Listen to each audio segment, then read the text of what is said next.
Hi guys, welcome to everyone. कैसे हो guys आप लोग? आई होप आप सब अच्छे होगे, खुश होगे, पॉजिटिव होगे, लाइफ में कुछ अच्छा क्रिएट करने की कोशिश कर रहे होगे, अपने अराउंड पॉजिटिविटी को अट्रैक्ट कर रहे होगे। तो गाइस, आज की हमारी जो रीडिंग है वो थर्ड पार्टी सिचुएशन बेस्ड होने वाली है।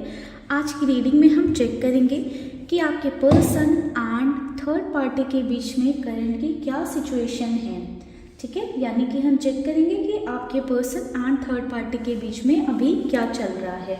तो आप लोग गॉड से प्रे कर लें, थर्ड पार्टी के बारे में सोच लें, अपने पार्टनर के बारे में सोच लें।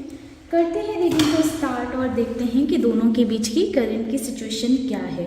ध्यान रखिएगा गाइस कि एक जनरल एंड कलेक्टिव रीडिंग है, तो ज़रूरी नहीं है कि हर किसी से कंप्लीटली रेजोनेट कर जाए, बट जो पार्ट आपसे रेजोनेट करता है उसे अपने साथ रखिएगा। जो पार्ट आपसे रेजोनेट नहीं करता है उसे दूसरों के लिए आप छोड़ देना। ठीक है, ओम नमः शिवाय, ओम नमः शिवाय।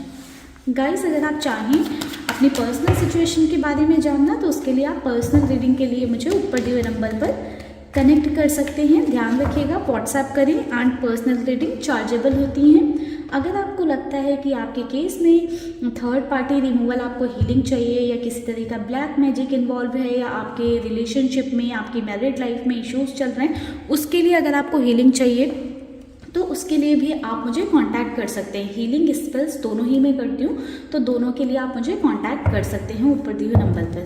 ओम नमः शिवाय। तो चलिए गाइस, अपने पर्सन का ध्यान कर लें, नाम ले लें एंड थर्ड पार्टी का नाम ले लें। करते हैं रीडिंग को स्टार्ट। ओम नमः शिवाय।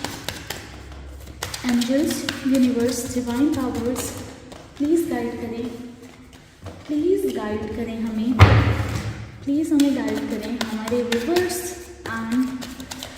व्यूवर्स के पार्टनर एंड थर्ड पार्टी के बीच की करंट सिचुएशन क्या है। महादेव प्लीज़ गाइड करें। एक कार्ड आगे से ले लेते हैं, compromise. Okay, number 6, slowing down,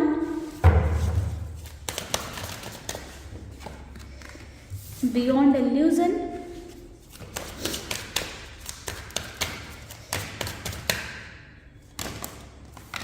Miser,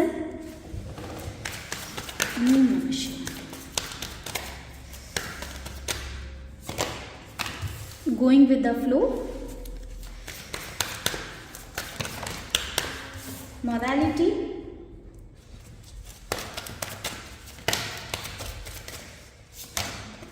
playfulness, courage, Thunderbolt. एक कार्ड और लेते हैं, एग्जिस्टेंस। ओके, बॉटम की एनर्जी है गाइस दी रेबल की। ओम नमः शिवाय, ओम नमः शिवाय। तो गाइस, नंबर 6, नंबर 2, नंबर 4 आपके लिए इम्पॉर्टेंट नज़र आया है। नंबर 8 भी कुछ लोगों के लिए इम्पॉर्टेंट हो सकता है एंड नंबर 7। ये नंबर जो हैं थर्ड पार्टी या आपके पर्सन से रिलेट हो सकते हैं। ठीक है, ये आपके नंबर्स नहीं होंगे, ये थर्ड पार्टी एंड आपके पार्टनर के नंबर्स हो सकते हैं। तो अगर आपके पार्टनर के नंबर हैं ये, या थर्ड पार्टी की आपको डेट ऑफ बर्थ पता है, या आप जानते हो कुछ उनसे रिलेटेड कि ऐसा नंबर उनसे रिलेट कर सकता है, तो ये रीडिंग आपसे रिलेटेड हो सकती है। तो चलिए गाइस, कार्ड्स निकालते हैं, कॉम्प्रोमाइज़ को थोड़ा सा क्लैरिफाई करते हैं। ओम कॉम्प्रोमाइज़ को क्लैरिफाई कर रहा है क्वीन ऑफ पेंटिकल्स। तो मुझे यहाँ पर नज़र आ रहा है कुछ फाइनेंशियल चीज़ों की वजह से कॉम्प्रोमाइज़ किया गया था आपके पर्सन एंड थर्ड पार्टी के बीच में, या तो पैसों की वजह से आपके पर्सन ने थर्ड पार्टी से एक कनेक्शन बनाया था, या थर्ड पार्टी ने पैसों के चलते आपके पार्टनर से एक कनेक्शन बनाया था, एक रिश्ता बनाया था। तो इनिशियली ही देखें, इस रिश्ते का बेस ही देखें तो पैसों की लालच में या फाइनेंशियल चीज़ों को देखते हुए बनाया गया था, या तो थर्ड पार्टी बहुत ज़्यादा आपके पर्सन को फाइनेंशियली सपोर्ट कर रही थी, या आपके पर्सन जो है थर्ड पार्टी को फाइनेंशियली सपोर्ट कर रहे थे। उस बेसिस पर ये रिश्ता बना।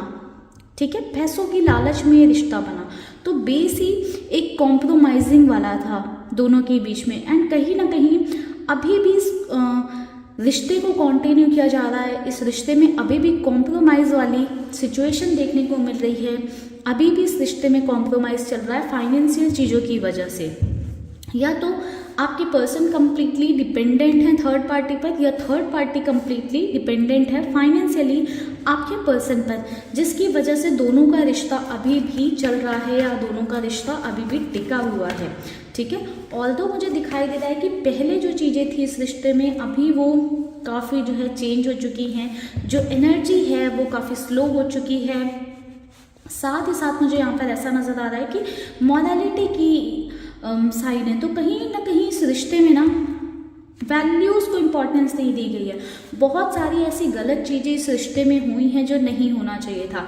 क्लैरिफिकेशन में 5 ऑफ सॉर्ड्स की एनर्जी है जो इटसेल्फ खुद में ही क्लैरिफाई कर रही है कि इस रिश्ते में, इस कनेक्शन में बहुत सारी पॉलिटिक्स हुई हैं, धोखेबाजी हुई है, अपना मतलब निकालने के लिए दूसरे पर्सन को कहीं ना कहीं लपेटा गया है, या अपने फ़ायदे के लिए दूसरे पर्सन को फंसाया गया है कह सकते हैं। ठीक है, या दूसरे पर्सन को धोखा देकर अपना फ़ायदा निकाला गया है। तो कहीं ना कहीं आपके पार्टनर के साथ में गेम प्ले हुआ है, थर्ड पार्टी ने अपनी डुअल फेस का या अपनी डुअलिटी का इस्तेमाल करते हुए आपके पार्टनर का फ़ायदा उठाया है, आपके पर्सन का एडवांटेज लिया है। स्लोइंग डाउन को क्लैरिफाई कर रही है दी हर्मिट की एनर्जी, तो दी हर्मिट भी सेम ही एनर्जी शो करती है कि चीज़ें स्लो हो रही हैं, ग्रोथ कम हो रही है, होपलेस हो रही हैं, सिचुएशन से होप जा रही है। एंड स्लोइंग डाउन की एनर्जी भी कहीं ना कहीं सेम चीज़ को क्लैरिफाई कर रही है कि दोनों के रिश्ते में चीज़ें बहुत ज़्यादा स्लो हो गई हैं, इनका कनेक्शन बहुत ज़्यादा स्लो हो गया है। प्लेफुलनेस को क्लैरिफाई कर रहा है द डेविल।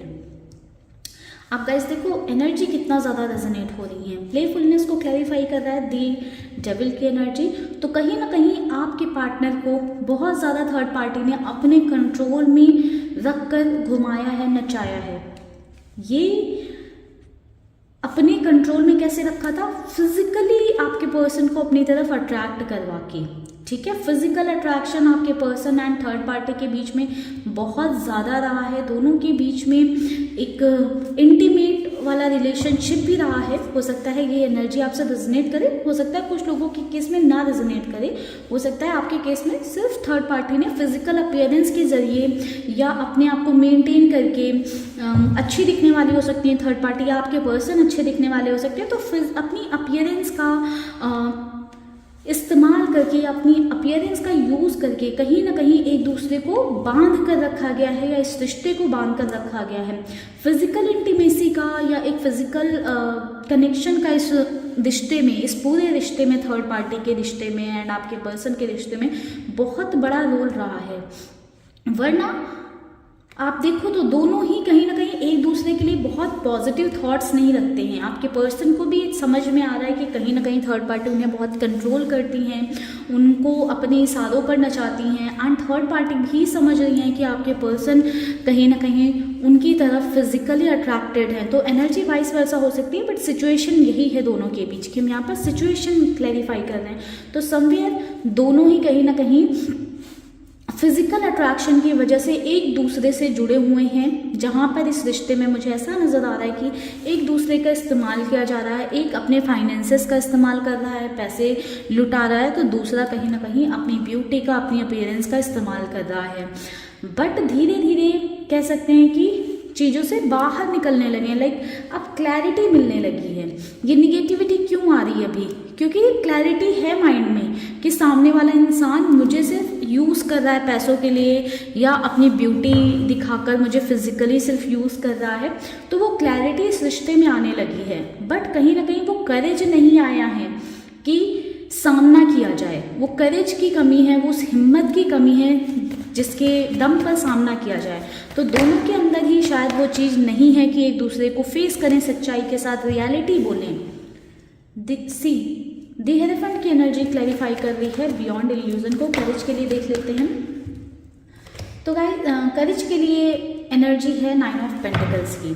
तो गाइस किसी ना किसी से या कहीं ना कहीं से गाइडेंस जरूर मिली है आपके पर्सन को या थर्ड पार्टी को, जिसकी वजह से इनके थॉट्स में क्लैरिटी आई है कि हाँ हमारा कनेक्शन है क्यों। दोनों ही इस बात से अवेयर हैं या समझते हैं कि इस कनेक्शन में प्यार नहीं है, या तो एक पर्सन तो बहुत अच्छे से क्लियर है या समझता है इस चीज़ को कि हाँ मैं इस कनेक्शन में पैसे के लिए हूँ या फिजिकल रिलेशन के लिए हूँ, तो कहीं ना कहीं एक पर्सन तो बहुत अच्छे से अवेयर है कि इस कनेक्शन में, इस रिश्ते में प्यार नहीं है। एंड इन सम सिचुएशंस या कुछ लोगों के केस में ऐसा भी हो सकता है कि दोनों इस चीज़ से अवेयर हैं कि दोनों के बीच में कोई प्यार नहीं है, ठीक है, बट एक कनेक्शन बना है अपनी नीड्स को फुलफिल करने के लिए, ठीक है।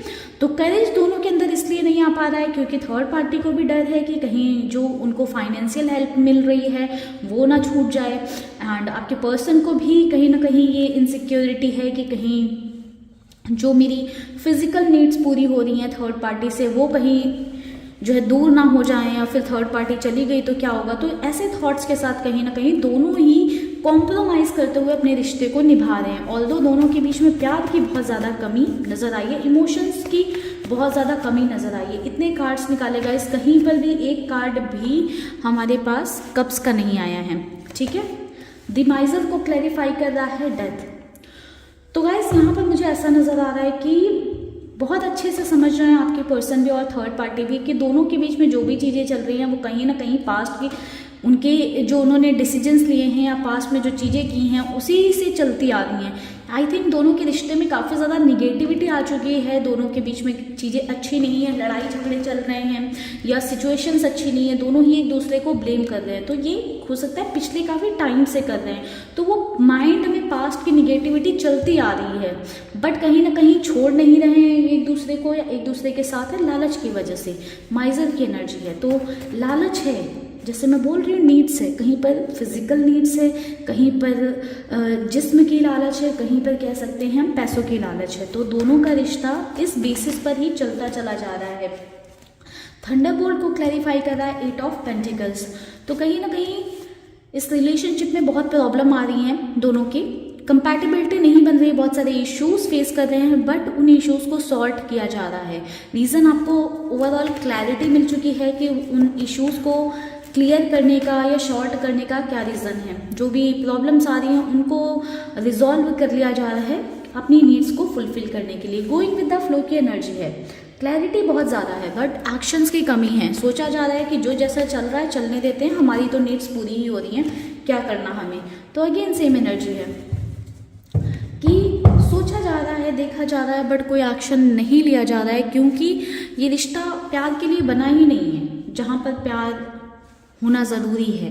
तो दोनों कहीं ना कहीं इस चीज़ को समझते हैं, इस बात को समझते हैं कि इनका रिश्ता सिर्फ नीड्स को फुलफिल करने के लिए है, या फिर एटलीस्ट एक पर्सन तो ये चीज़ समझ रहा है कि हाँ उसको प्यार नहीं है, वो सिर्फ अपनी नीड्स को फुलफिल करने के लिए है।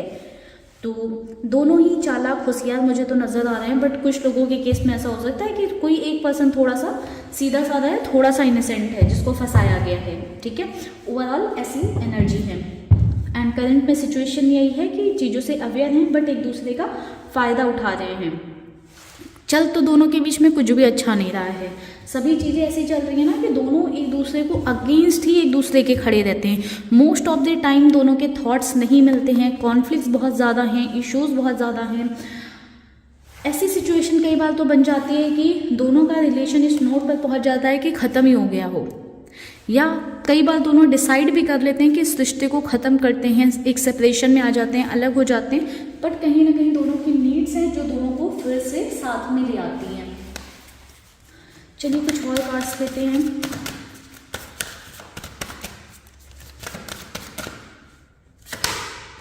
Magician and the mirror. तो जो बोया है गाइस वही काट रहे हैं,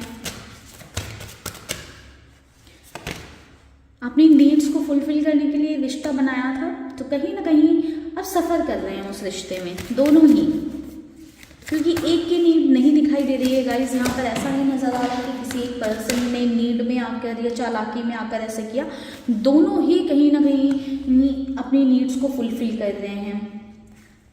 एंड हॉस्टिलिटीज़ का कार्ड है स्ट्रैटेजी का। ओके, तो गाइस यहाँ पर यही देखने को मिल रहा है कि एक पर्सन काफ़ी ज़्यादा सोच रहा है कि कैसे चीज़ों को में कॉम्प्रोमाइज़ किया जाए, कैसे चीज़ों को अभी भी साथ में रखा जाए ताकि जो चीज़ें हैं या जो रिलेशन है, जो दोनों का बॉन्ड है वो आगे बढ़ता रहे। तो काफ़ी सारी स्ट्रेटजीज, प्लानिंग, प्लॉटिंग भी इस रिश्ते में की जा रही है। ये डुअलिटी, मॉरलिटी का कार्ड तब इसीलिए आया था कि कहीं ना कहीं मॉरल्स की कोई वैल्यू ही नहीं है, लाइक अपने मॉरल्स को कंसीडर ही नहीं किया जा रहा है। इस रिश्ते में मॉरल्स हैं ही नहीं, कहीं ना कहीं दोनों ही सिर्फ फ़ायदे के लिए जुड़े हुए हैं, एक दूसरे का इस्तेमाल करते जा रहे हैं एंड एक दूसरे से लड़ते हैं, झगड़ते हैं, फिर पैचअप कर लेते हैं। क्यों? क्योंकि कहीं दोनों का रिश्ता ख़त्म ना हो जाए। तो अगेन सेम एनर्जी है, एक दूसरे से लड़ाइयाँ झगड़े करते हैं, एकदम अगेंस्ट हो जाते हैं, अगेन फिर स्ट्रेटजी करके दोनों एक दूसरे के लिए थोड़े से एफर्ट्स करते हैं और फिर साथ में आ जाते हैं ताकि दोनों की नीड्स कहीं ना कहीं फुलफिल होती रहें। तो ओवरऑल दोनों के रिलेशनशिप की करंट की सिचुएशन तो यही नज़र आ रही है। अगर आपसे ये रीडिंग रेजोनेट की है या आप इस एनर्जी को क्लेम करना चाहते हैं तो आप कमेंट सेक्शन में क्लेम कर सकते हैं गाइस। एंड अगर आपको अपनी पर्सनल सिचुएशन के रिगार्डिंग या अपनी पर्सनल सिचुएशन के लिए अगर आपको पर्सनल रीडिंग चाहिए तो उसके लिए आप ऊपर दिए हुए नंबर पर मुझे व्हाट्सएप कर सकते हैं गाइस। किसी तरह की हीलिंग या स्पेल्स के आपको नीड है तो उसके लिए भी आप मुझे व्हाट्सएप कर सकते हैं। तो चलिए गाइस, मिलेंगे नेक्स्ट वीडियो में। तब तक के लिए आप लोग रखिएगा अपना ख्याल, खुश रहेगा एंड पॉजिटिव रहेगा। ओम नमः शिवाय।